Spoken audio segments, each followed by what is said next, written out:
السلام عليكم ورحمة الله وبركاته. ازيكم حبايبي، عاملين ايه؟ يا رب تكونوا في احسن حال. معاكم ابراهيم ودي قناتي ايه والمطبخ. باذن الله هعمل معاكم النهارده الفطير المشلتت حلو يعني لو عايزه بقى تعملي كده حاجه حلوه ومحتاره تعملي ايه، ولقيتي عندك كوبايتين من الدقيق تقدري تقومي تعملي بيهم احلى فطير مشلتت حلو وحادق. يعني حرفيا كده كل اللي هيدوقه من تحت ايدك هلك بجد. كمان تزينيه بنات تقدري تعمليها في البيت، حتى صوص الشوكولاته تقدري تعمليه بمكونات بسيطه جدا جدا في البيت، وهقولك ازاي باذن الله خلال خلال الفيديو باذن الله الطريقه. تعالوا بقى كده نشوف الطريقه بس قناه فضلا طبعا. تعالوا بقى كده بينا نشوف الطريقه. اول حاجه بقى معايا كده كوبايتين من الدقيق طبعا، احط عليهم كمان ربع معلقه صغيره من الملح، اقلبهم طبعا كده في البدايه مع بعض كويس جدا،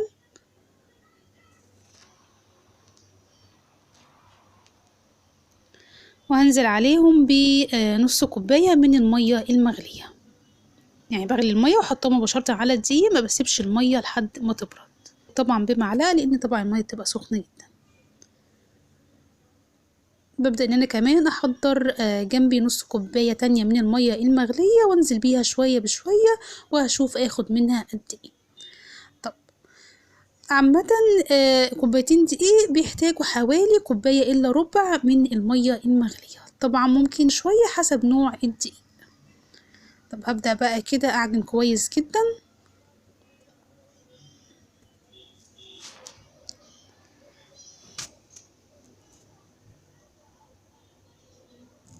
يعني عجنت كده حوالي 5 دقايق.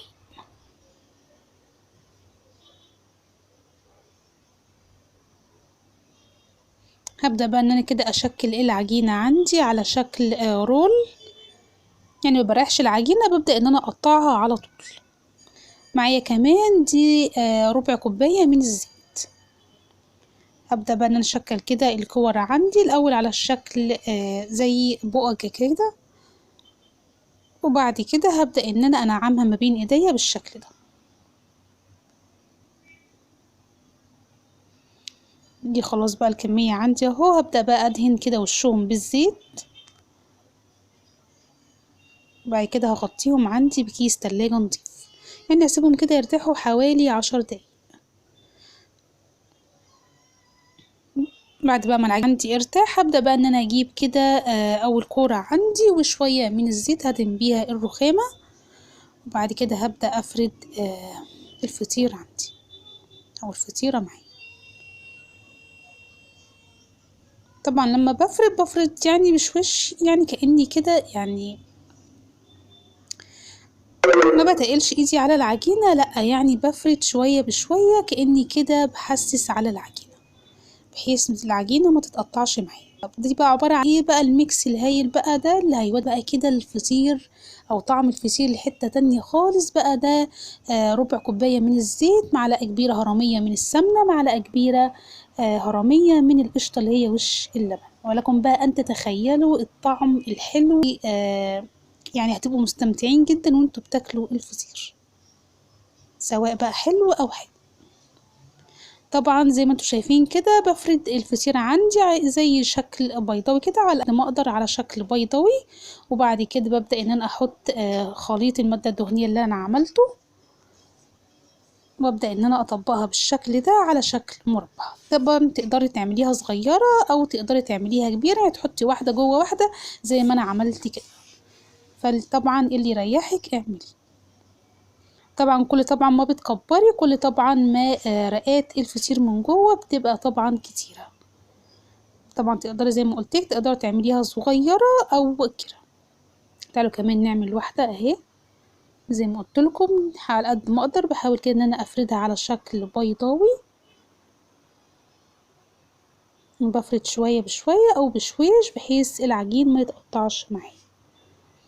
طبعا بفرد لحد ما بلاقي كده العجين شفاف معايا، يعني تلاحظوا ان الرخامة هي بدأت ان هي تظهر معايا. هبدأ ان انا بقى اجيب ده كده، طبعا بدهن طبعا المادة الدهنية اللي معايا بالشكل ده. دي بقى الصغير.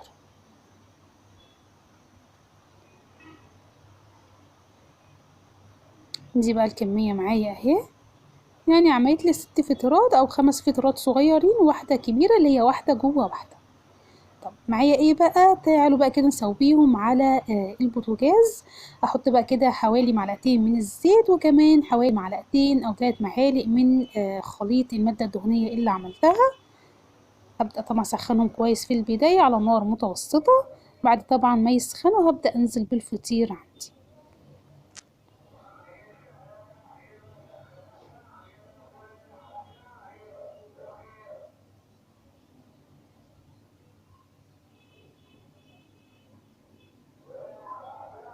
طبعا حركة التبطيط دي ممكن تعمليها قبل ما تحطيهم في الصينية، بس انا عشان نسياني اعملها فعملتهم في الصينية. طب الوش الاولاني بيحتاج كده حوالي 5 دقايق، يعني عشان يبدأوا ان هما ياخدوا لون بيحتاجوا حوالي كده 5 دقايق.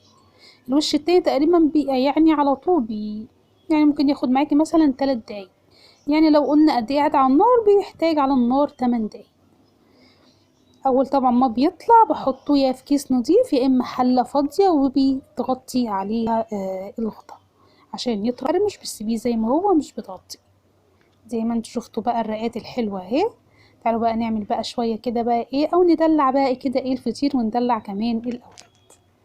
اول واحده طبعا عملتها طبعا بالسكر البودره، مش محتاجه طبعا اقول لكم طبعا السكر البودره طبعا في المطحنه يعني هما ايه ربع كوبايه سكر واطحني في المطحنه. صوص الشوكولاته ده كمان انا عاملاه في البيت باذن الله، هسيب لكم المقادير بتاعته في صندوق الوصف. عاملاه بطريقه سهله وسريعه في الخلاط من غير شوكولاته، يعني سهل وسريع جدا ومقاديره بسيطه جدا جدا. باذن الله هسيبها لكم في صندوق الوصف.